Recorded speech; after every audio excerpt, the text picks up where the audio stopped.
The ocean is a wild, powerful, and dangerous place. Most people shy away from its biggest waves, but not Laird Hamilton. He has spent his life chasing waves that most average surfers can't handle.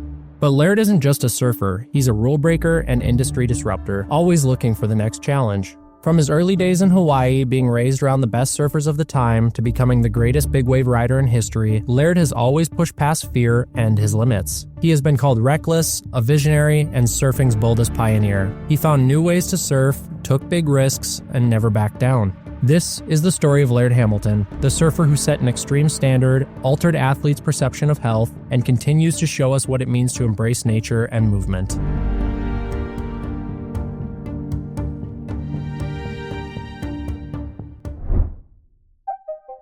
Laird Hamilton wasn't born into an ordinary life.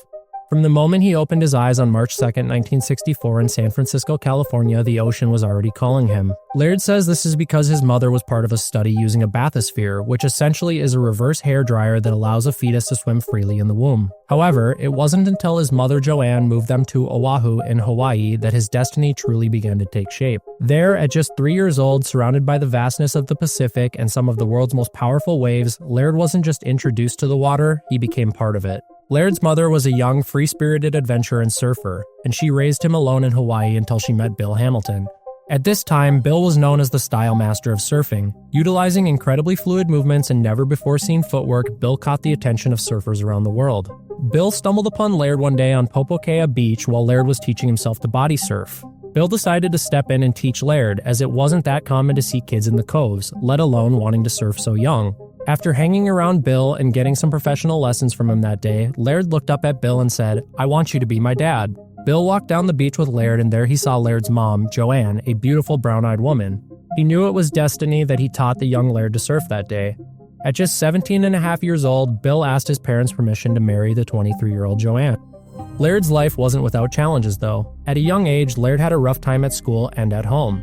With blonde hair and fair-toned skin, he was different from the kids at school, who frequently called him a haole, a derogatory term used by Hawaiian locals to describe white people who have moved to the island. He also received similar bullying from migrant workers who were brought over to work on plantations in the 1960s.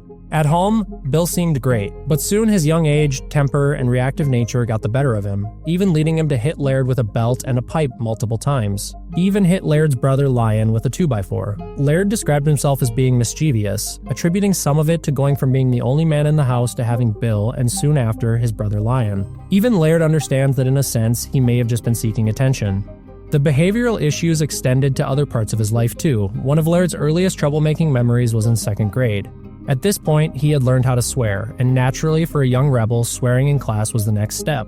After hearing his profanities, his teacher told him that he needed to put soap in his mouth. As his teacher went to get the soap, Laird said, "I'll save you the time," and got the bar of soap, sat back down, and then chewed on it at his desk. Through it all, Laird never let adversity slow him down, stating, "What doesn't kill you makes you stronger. The fact is that being an outcast has allowed me to do all the things I've done, so in the end, I can only be thankful for that." Under Bill's influence, Laird was further immersed in the world of surfing, but he was never content to just follow in others' footsteps. While many young surfers in Hawaii dreamt of winning competitions and gaining sponsorships, Laird was different. The structured world of the competitive surfing didn't appeal to him. The bigger waves were what called to him. "I never wanted a trophy. I wanted a bigger wave and a greater challenge," Laird would later say. The competitions felt confining and limiting with small waves, plus he hated losing. He was content with dominating the most feared waves and becoming the best at it. Whether he knew it or not, he was training for a profession that did not yet exist: big wave surfing. He stopped going to school around his junior year of high school, and that's when his journey really began. Struggling immediately as a full-time mason worker, spending 10 hours plus a day, 6 days a week, he needed to find an alternative. Something new to the scene for many action sports athletes at the time was finding work in modeling. Brands were always looking for real people, specifically athletes, to model their apparel or gear. This was a much better option for Laird. Being able to work for a week and make exorbitant amounts of cash fueled his hunger for big wave surfing. He even went on to be a small-time actor in a movie called North Shore and was later a stunt double in James Bond Die Another Day. Quickly though, Laird figured out it wasn't for him, as acting was confining and caused him unnecessary attention. As a teenager, he was already displaying a fearless approach to the ocean that set him apart. At the pipeline, there was an established hierarchy. Laird came in and threw that away, immediately establishing himself at the top with his big dogs eat first mindset. Whether he was aspiring to gain silent respect from the locals by conquering big waves or simply finding his purpose, he got everything he needed and more from surfing the toughest swells. He wasn't interested in applause or recognition. He was on a mission to push himself beyond the limits of what anyone thought was possible. What began as a child's fascination with the water had evolved into something greater. Laird Hamilton wasn't just another surfer. He was becoming a force as strong as the ocean currents he fought against.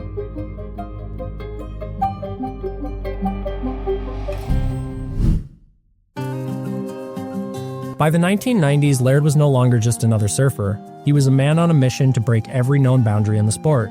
He and Buzzy Kerbox sought audacious goals and Type 3 fun, the type of fun that's not actually fun at all and leaves you wondering why you were crazy enough to pull it off in the first place. At one point, the duo conquered amazing feats such as paddling the English Channel and paddling from Corsica, Italy to Isola dell'Elba, the death place of Napoleon.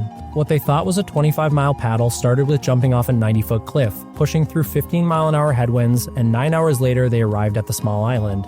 After grabbing dinner at a restaurant, the owner asked the two where they had came from. When they told him, the owner informed them that the journey was 44 miles, not the 25 they originally thought. "No wonder it took so long," said Buzzy. Next, Laird and Buzzy bought 7 acres of undeveloped land in Maui, living out of a 16 by 16 foot shack with 2 lofts. They lived off the land and loved life. Laird didn't want a phone in the home, so he built a box on the front of the property where the phone and answering machine were stored. He didn't want to be bothered, he enjoyed his land in peace.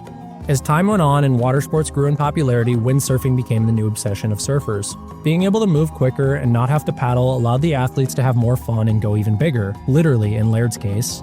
He was performing tricks like a barrel roll and jumping to heights that people only thought of doing. It was Laird's wild style of windsurfing and incredible persistence that eventually led to his first sponsor, marking his entrance into professional water sports. Something Laird and his crew discovered early on was that traditional paddle-in surfing had its limits. Waves beyond a certain size were too fast, making it nearly impossible to catch them under human power alone. With some surf rat thinking, Laird, Buzzy, and Derek Dorner sought a new way to push big wave surfing into uncharted territory: tow-in surfing. Using jet skis to tow them towards waves too massive to paddle into, Laird and his team unlocked an entirely new realm of possibility. With the added speed and precision the jet skis provided, they could drop into waves once thought unrideable. This technique allowed more barriers to be broken and even larger waves to be ridden. Previously untouchable surf spots became Laird's new playground. Jaws, the legendary break on Maui, was among the first to be impacted by tow-in surfing. The waves at Jaws could reach heights of 60 feet or more, detonating with a force that could crush even the most experienced surfers. Time and time again, he charged into these monstrous waves, carving them with an elegance and control that left the surfing world in awe. As word of his fearless approach spread, Laird began seeking even greater challenges. His search took him across the globe, from the bone-crushing barrels of Tarapoto and Tahiti and the harsh Russian waters to the brisk and serene surf of Nazir, Portugal. It was in Tahiti, however, that Laird secured his spot in surfing and action sports history. On August 17, 2000, Laird rode what many still consider the greatest wave ever surfed, the Millennium Wave. A thick, powerful wall of water, heavier and more dangerous than almost anything seen before, collapsed around him as he pulled into a perfect and possibly deep barrel. The footage became legendary, cementing Laird as the second waterman behind Tahitian local Terry Van Ouden to ride the wave that's known as a freak of hydrodynamics.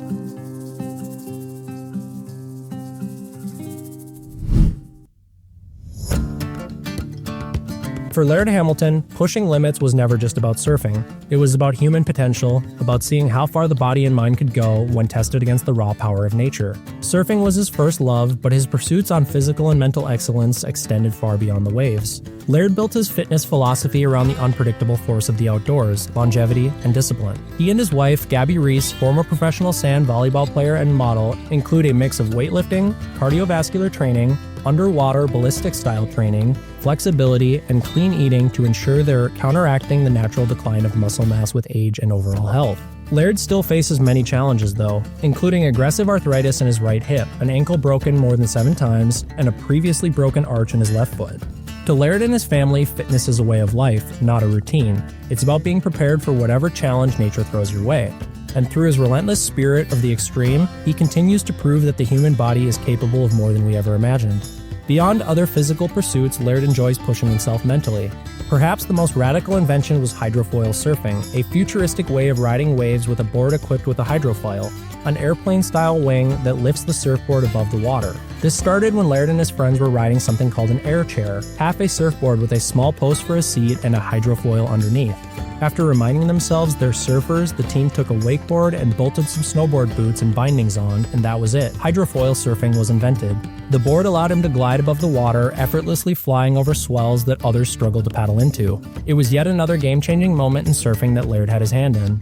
The hydrofoil has now moved into many other water sports, including boat racing, which as of 2024 at the Paris Games is an Olympic sport. Laird's innovation allowed him to work with Oracle, a boat manufacturer. Throughout the process, Laird gained access to their incredible engineers, and the teams propelled the hydrofoil to a level Laird had only ever dreamed of.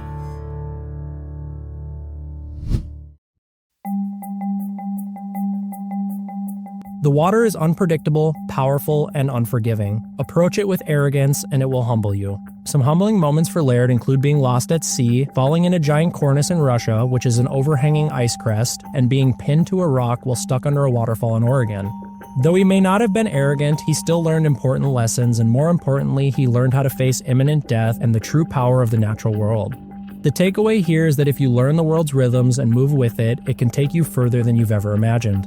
Pushing boundaries is in Laird's DNA, but before breaking limits, you have to know what the limits are. Every challenge he takes is met with preparation and intimate knowledge of the risk.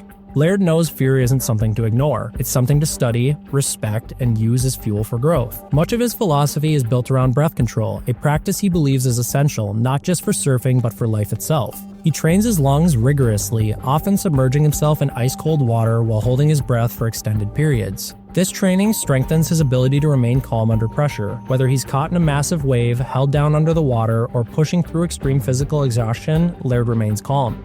His approach to life is simple yet profound. Embrace the wild, respect its power, and let it shape you into something stronger. His entire existence is a testament to the belief that we are at our best when we are in sync with nature, not separated from it.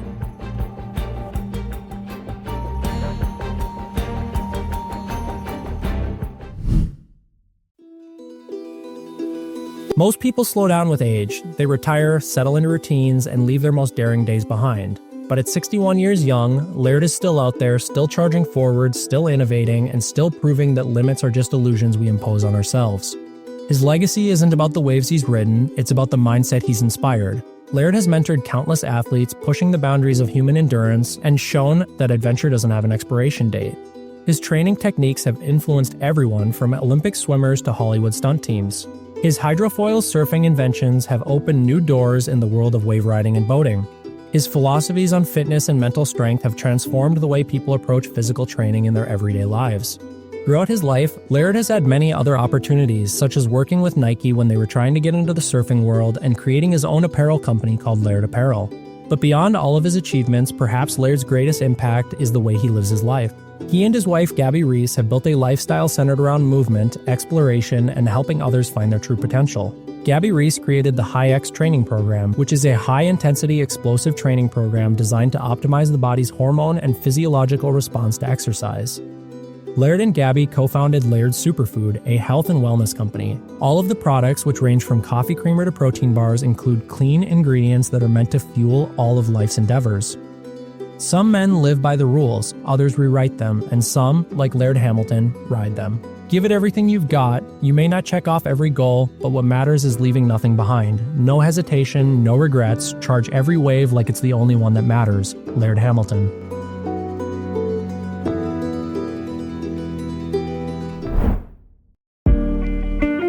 Thanks for watching. If you'd like to support our content and rep some awesome gear, check out the Outdoor Origins store. You can find the link in the description below.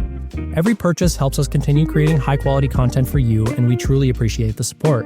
While you're here, don't forget to like this video, subscribe, and ring the bell so you never miss an upload.